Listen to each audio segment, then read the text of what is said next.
radiographic and endoscopic anatomy dari sistem reproduktif laki-laki. Next. Pada chapter ini kita akan membahas 8 organ yang akan kita review masing-masing. Yang pertama adalah testis, kedua adalah epididymis, ketiga adalah vas deferens, keempat adalah vesicula seminalis dan ductus ejaculatorius, kemudian yang kelima adalah prostat, keenam uretra, penis, dan kemudian skrotum. Next. Yang pertama kita bahas tentang testis. Testis adalah organ yang berpasangan yang terletak di dalam skrotum yang memiliki dua fungsi, yaitu fungsi pertama adalah fungsi reproduksi dan fungsi kedua adalah fungsi endokrin, yaitu fungsi untuk menghasilkan hormon. Nah, ukuran normal dari testis adalah dengan panjang 4-5 cm dengan lebar 3 cm dan kedalaman atau tebal 2,5 cm. Dan biasanya secara normal testis memiliki volume antara 15 sampai 25 cc. Testis berbentuk ovoid, yakni seperti bola oval dan berwarna keputihan dan melekat pada di bagian posterolateralnya melekat epididymis. Next. Nah, testis ini seperti yang kita ketahui arteri pada testis divaskularisasi oleh 3 sumber. Yang pertama adalah arteri testicularis atau nama lainnya adalah arteri spermatica interna. Yang kedua adalah arteri deferensial atau arteri yang memvaskularisasi vas deferens. Yang ketiga adalah arteri cremasterica atau nama lainnya adalah arteri spermatica interna, spermatica externa. Kemudian vena pada testis ini dia venanya tidak berjalan bersama dengan ketiga arteri tadi. Jadi vena-vena kecil pada dinding testis, kemudian nanti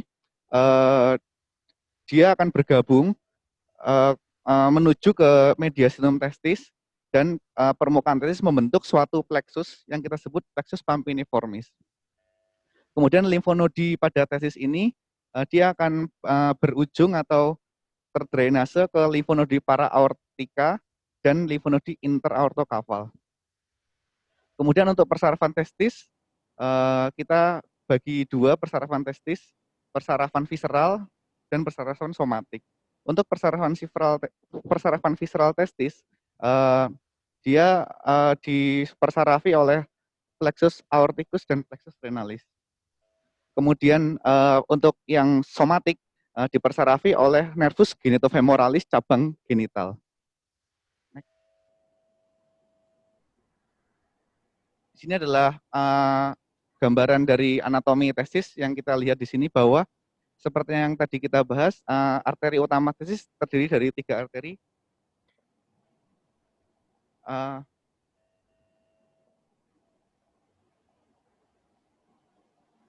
Ya, di sini kita bisa lihat ada arteri testicularis, kemudian ada arteri deferensia atau di sini disebut vasal arteri di gambar ini. Terus kemudian arteri yang ketiga adalah arteri yang di cremasterica. Nah, di sini nih gambar ya. Kemudian yang gambar di kanan ini adalah gambaran dari vena-vena testis yang kemudian bermuara pada plexus pampiniformis yang nantinya plexus pampiniformis ini dia akan menuju pada vena spermatica interna. Next.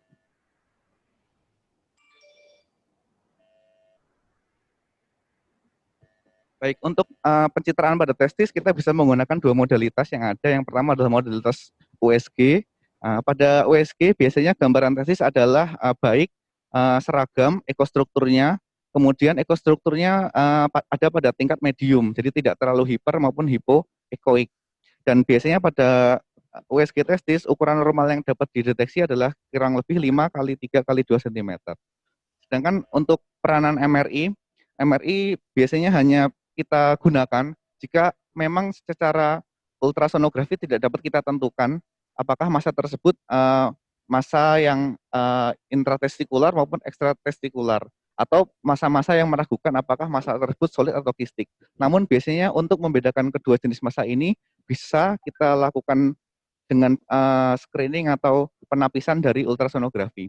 Pada gambar ini bisa kita lihat untuk yang gambar kiri, ini adalah contoh dari Doppler ultrasound dari testis, tampak adanya aliran arteri dan aliran vena yang tervisualisasi pada Doppler dengan gambaran merah dan biru. Kemudian pada gambar yang kanan ini adalah gambaran dari rete testis yang tervisualisasi lebih hiperekoik dibanding struktur testis yang lain. Next. Selanjutnya adalah organ epididymis. Epididymis itu merupakan suatu ductus atau tubulus yang dia terletak pada posterolateral aspek dari testis. Dan dia posisinya sangat lebih dekat di upper pole dari testis. Nah, kemudian ada dua jenis sel pada epididymis yang sering kita kenal dengan principal cells dan basal cells. Nah, jadi untuk epididymis ini dari mulai kaput sampai kaudanya ukuran dari tinggi epiteliumnya itu dia makin turun. Sedangkan semakin ke arah distal, lumen dari epididymis ini justru semakin bertambah. Nah, apa itu sel prinsipal dan apa itu sel basal? Sel prinsipal adalah sel pada epididymis yang berfungsi memiliki fungsi absorpsi dan fungsi sekresi. Dan untuk sel prinsipal ini dia jumlahnya jauh lebih banyak pada epitel dibanding sel basal. Sedangkan sel basal adalah sel-sel yang terletak di antara sel-sel prinsipal. Dan sel ini berbentuk seperti air mata atau tear shape. Dan jumlah dari sel basal ini berbeda dengan sel prinsipal. Kalau sel prinsipal semakin ke distal jumlahnya semakin sedikit, tetapi untuk sel basal ini dia jumlahnya relatif tetap mulai dari proksimal sampai dengan distal epididymis. Nah, untuk arteri dari epididymis ini dia dibagi menjadi dua regio. Yang pertama adalah bagian kaput dan korpus. Untuk bagian kaput dan korpus dari epididymis divaskularisasi dari arteri testicularis yang bercabang ke epididymis. Kemudian untuk yang bagian kaudanya didapat dari arteri deferentialis. Kemudian untuk venanya, bagian korpus dan kauda epididymis divaskularisasi oleh yang namanya vena marginalis Haberer, yang nantinya vena ini juga nanti akan bermuara pada plexus pamphiniformis. Kemudian untuk limfonodinya juga dibagi menjadi dua. Untuk bagian kaput dan korpus epididymis, nanti dia akan bersamaan dengan vena spermatica interna yang nanti akan menuju pada nodus atau limfonodi preaortika. Untuk yang bagian kauda, nanti dia akan meninggalkan vas deferens untuk terdrainase pada limfonodi iliaca eksterna. Sedangkan untuk persarafannya,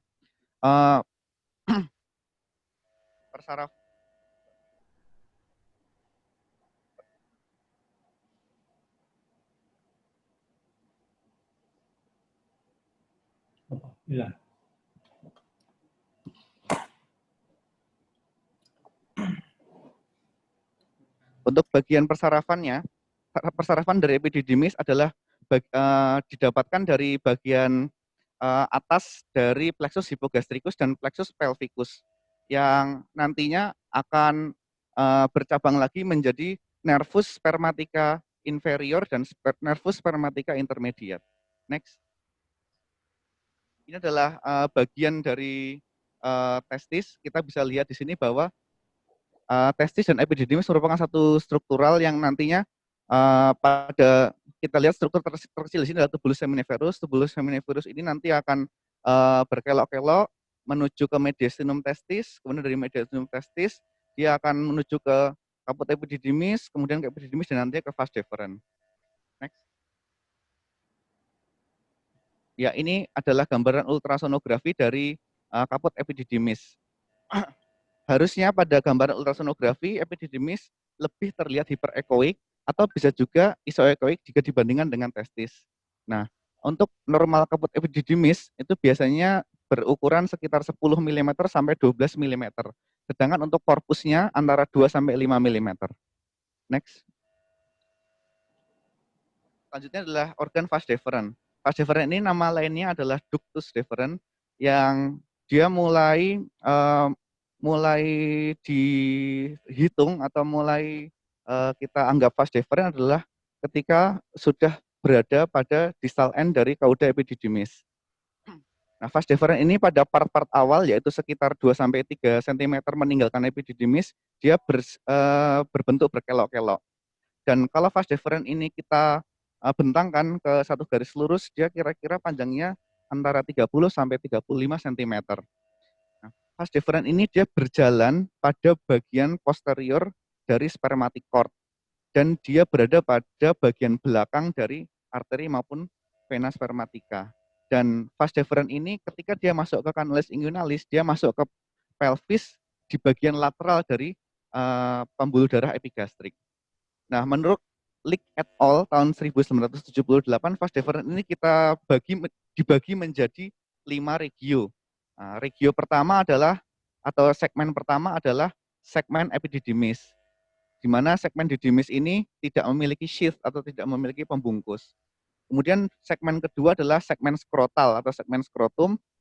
Kemudian segmen ketiga adalah segmen inguinal kanal atau vas deferens yang masuk ke dalam kanalis inguinalis. Segmen keempat adalah segmen retroperitoneal dan segmen kelima adalah ketika adanya ampula atau penggembungan pada vas deferens.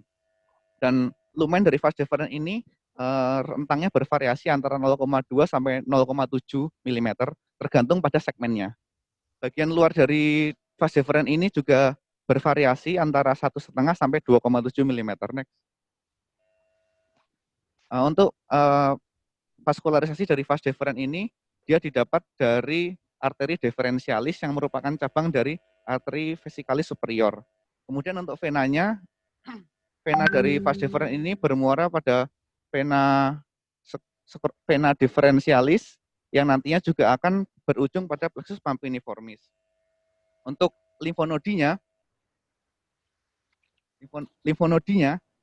dia akan bermuara pada limfonodi internal dan eksternal iliak. Untuk persarafan pada vas deferens ini, dia akan dipersarafi oleh nervus presacralis yang merupakan cabang dari nervus hypogastricus, terutama persarafan untuk simpatetik dari vas deferens. Ini adalah gambaran vas deferens ketika dilihat dari laparoskopik, tampak vas deferens secara struktur memang lebih putih dan lebih mengkilap jika dibandingkan dengan struktur vasa. Next. Kemudian yang berikutnya adalah organ vesicula seminalis dan ductus ejaculatorius. Vesicula seminalis merupakan organ yang berpasangan, organ viscus yang letaknya di posterior dari bladder dan prostat. Dia memiliki volume 3 sampai 4 cc dan pada vesicula seminalis yang tidak terobstruksi biasanya berukuran 5 sampai 7 cm pada panjangnya dan 1,5 cm pada lebarnya. Kalau vesicula seminalis ini kita keluarkan dan kita bentangkan, dia kira-kira memiliki panjang 15 cm. Sedangkan ductus ejaculatorius letaknya adalah pada junction atau pada persimpangan dari vas deferens dan vesicula seminalis. Dan ductus ejaculatorius ini dia bermuara pada verumontanum yang nantinya akan berfungsi mengeluarkan sekret menuju uretra pas prostatica. Dan ductus ejaculatorius ini dibagi menjadi 3 regio anatomis. Yang pertama adalah regio extraprostatica atau regio proximal. Kemudian yang kedua adalah regio intraprostatica atau regio middle. Yang ketiga adalah regio distal. Yang dimana regio distal ini nanti akan bergabung dengan verumontanum untuk berfungsi mengeluarkan sekret ke uretra pas prostatica. Next. Ini untuk vesicula seminalis, vaskularisasinya didapat dari arteri vesikulodeferensial. Kemudian untuk venanya didapatkan dari vena vesikulodeferensial juga dan ditambah plexus vesicalis inferior. Untuk limfonodinya dia bermuara pada limfonodi iliaca interna dan untuk persarafan vesicula seminalis ini dibagi menjadi 2. Yang pertama saraf simpatetiknya dipersarafi dari nervus hipogastrik dan nervus lumbaris superior. Kemudian untuk nervus parasimpatiknya dia didapat dari plexus pelvicus. Next. Untuk vesicula seminalis ini dia biasanya kalau kita lihat dengan transrektal ultrasound dia akan memiliki panjang 2 cm, memiliki lebar 2 cm dan panjang antara 4,5 sampai 5,5 cm. Dan kalau kita lihat menggunakan CT scan yang multi slice dan slice-nya sangat tipis-tipis, mungkin secara penelitian rata dari panjang vesicula seminalis kalau kita lihat dari CT scan adalah sekitar 3 cm panjangnya, kemudian lebarnya 1,5 cm. Kemudian untuk pencitraan dengan MRI, dia memiliki gambaran yang mirip dengan kandung kemih atau mirip dengan otot detrusor pada imaging pada fase T1. Next. Kemudian untuk prostat. Prostat merupakan organ yang berbentuk ovoid dan memiliki panjang 3 cm, 3 cm, kemudian lebar 4 cm dan kira-kira tebalnya 2 cm. Prostat normal memiliki berat antara 18 sampai 20 gram dan dia merupakan homolog dari glandula skin kalau pada wanita. Prostat ini terdiri dari dua bagian utama. Yang pertama adalah bagian glandular atau bagian kelenjar, yang kedua adalah bagian fibromuskular. Dan basis atau base dari prostat ini adalah terletak pada bladder prostat junction. Jadi bagian proksimal dari prostat. Sedangkan untuk apexnya adalah bagian yang lebih distal, yaitu bagian yang bersinggungan dengan diafragma urogenital. Nah, apex prostat ini dia diteruskan menjadi sphincter ureters yang berbentuk striata, dan pada apex prostat ini tidak didapatkan kapsula prostat. Nah, kemudian prostat ini dia difiksasi ke bagian anterior atau ke bagian os pubis dengan suatu struktur yang disebut puboprostatic ligament atau ligamentum puboprostaticum. Ya, ligamentum ini terletak pada apex dari prostat. Sedangkan untuk bagian lateral dari prostat difiksasi oleh pubococcygioid levator ani. Kalau pada kasus benign prostatic hyperplasia atau BPH, biasanya muncul lebih sering pada bagian transisional, sedangkan 70% dari jaringan kelenjar pada prostat itu merupakan bagian dari zona perifer dan 70% dari kanker prostat ditemukan pada zona perifer. Next. Apa itu zona dan apa itu lobus? Bisa dilihat dari gambar ini. Gambar ini saya ambil dari luar Campbell. Menurut McNeil, zona pada prostat dibagi menjadi 4, yaitu zona perifer, zona sentral, zona transisional, dan zona fibromuskular seperti pada gambar yang di bawah. Sedangkan untuk lobus pada prostat dibagi menjadi 4, yaitu lobus lateral, lobus medius, kemudian lobus anterior atau disebut sebagai isthmus, dan yang berikut adalah lobus posterior. Next. Ini adalah gambaran 3 dimensi dari pembagian zona menurut McNeil seperti yang kita sebut sebelumnya. Next. Untuk prostat ini, vaskularisasinya adalah didapat dari arteri vesicalis inferior secara utama. Kemudian untuk venanya didapat dari plexus periprostaticus. Kemudian untuk limfonodinya didapat dari limfonodi obturatoria dan limfonodi iliaca interna. Untuk persarafan dari prostat ini didapat dari nervus cavernosus, yang nervus cavernosus ini dia memiliki fungsi otonom baik itu simpatik maupun parasimpatetik. Jadi selesai belum? Ya, selesai.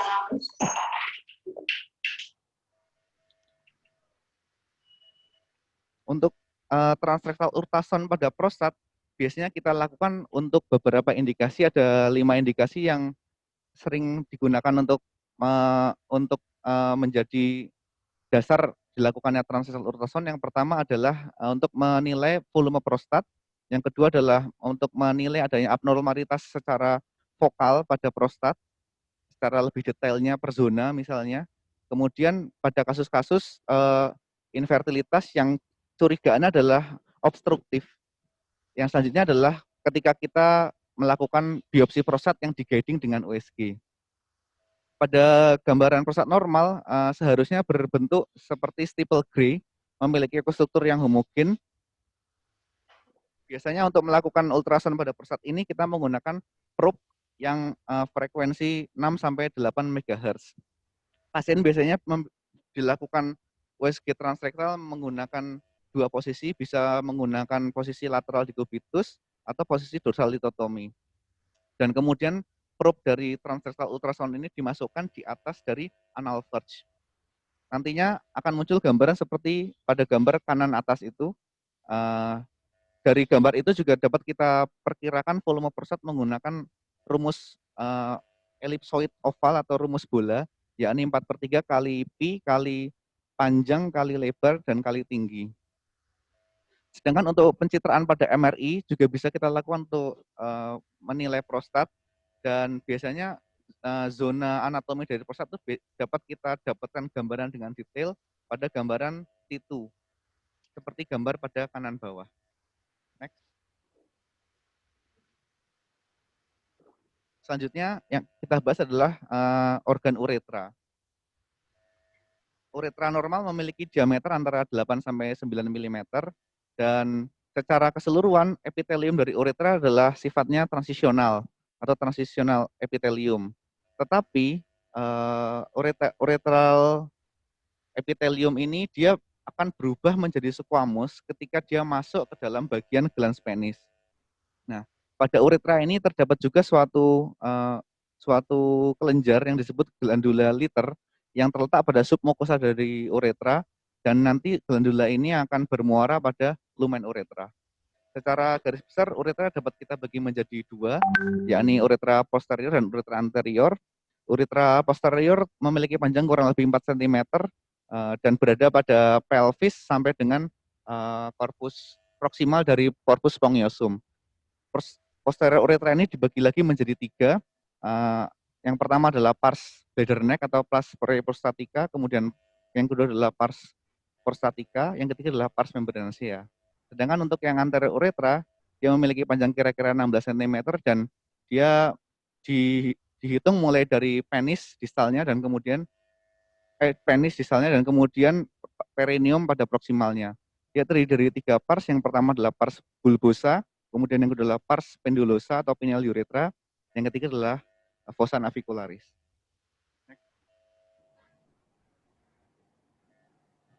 Untuk uretra sendiri, vaskularisasinya didapat dari arteri pudenda interna yang memiliki cabang ke uretra, yaitu cabang bulbo-uretral. Sedangkan untuk venanya venanya akan bermuara pada plexus pudendal atau plexus prostatica, yang nantinya plexus ini akan bermuara juga pada vena pudenda interna. Sedangkan limfonodi pada uretra dia akan bermuara pada internal iliac lymph node atau limfonodi hipogastrik dan limfonodi iliaca communis. Next. Nah, ini secara gamblang di Campbell disebutkan bahwa untuk prostatic uretra dia ada suatu struktur yang cukup berperan pada bagian urologi, yaitu verumontanum. Jadi verumontanum ini adalah suatu struktur yang dibentuk dari pelebaran dan protrusi dari urethral crest pada bagian posterior dari prostatic uretra. Dan ada juga yang disebut dengan utriculus prostaticus atau prostatic utricle. Prostatic utricle ini merupakan struktur yang berbentuk celah pada apex dari verumontanum. Utriculus prostaticus ini merupakan sisa-sisa dari Mullerian. Kemudian untuk uretra pars membranacea, dia memiliki panjang 2 sampai 2,5 cm dan di antara apex prostat dan membran perineum atau diafragma urogenital. Untuk uretra pars pendulosa atau biasa disebut pendulus atau spongiuretra, seperti pada gambar dapat kita lihat bahwa dia merupakan pars yang paling panjang dari uretra. Sedangkan untuk fossa navicularis seperti yang kita bahas tadi, bahwa fossa navicularis memiliki epitelium yang berbentuk squamous karena fossa navicularis terletak pada regio di dalam gland penis. Dan ternyata squamous epitelium pada fossa navicularis ini juga di dekat OUE dia berubah menjadi keratinized atau terkeratenisasi seperti pada halnya kulit. Nah, ada struktur yang disebut lacuna magna atau Morgagni. Jadi merupakan suatu struktur di bagian atas fossa navicularis yang berbentuk seperti kantong. Next. Nah, ini adalah gambaran endoskopik dari uretra. Untuk gambar yang kiri atas adalah gambar dari bladder neck. Kemudian yang di kiri bawah itu adalah gambar dari verumontanum. Kemudian gambar yang tengah atas adalah gambar dari sphincter yang striata, kemudian yang di bawah adalah gambar dari uretra pars bulbosa, dan yang gambar yang di kanan adalah gambar dari fossa navicularis. Next. Organ berikutnya adalah penis. Penis merupakan organ yang terdiri dari dua struktur utama, yaitu corpora cavernosa dan corpora spongiosa.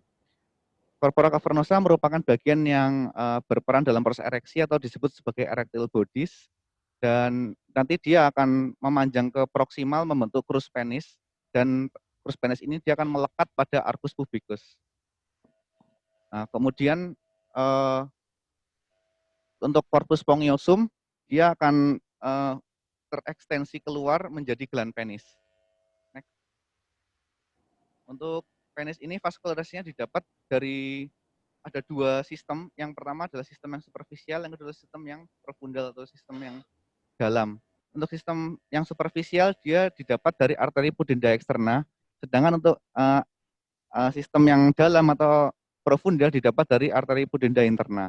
Sedangkan untuk vena dari penis, vena penis ini dia akan bermuara pada vena dorsalis penis yang nanti dia akan bermuara pada plexus preprostatica. Sedangkan untuk limfonodi pada penis dia akan bermuara pada limfonodi inguinal, limfonodi inguinal. Kemudian untuk persarafan pada penis, dia dibagi menjadi dua persarafannya. Yang pertama adalah persarafan sensoris, kemudian kedua adalah persarafan somatik atau motorik. Untuk sensorik ini didapat dari nervus dorsalis, kemudian untuk persarafan somatik didapat dari nervus pudendus yang merupakan cabang dari S2, yang merupakan bukan cabang gabungan dari S2, S3 dan S4 nervus spinalis. Next.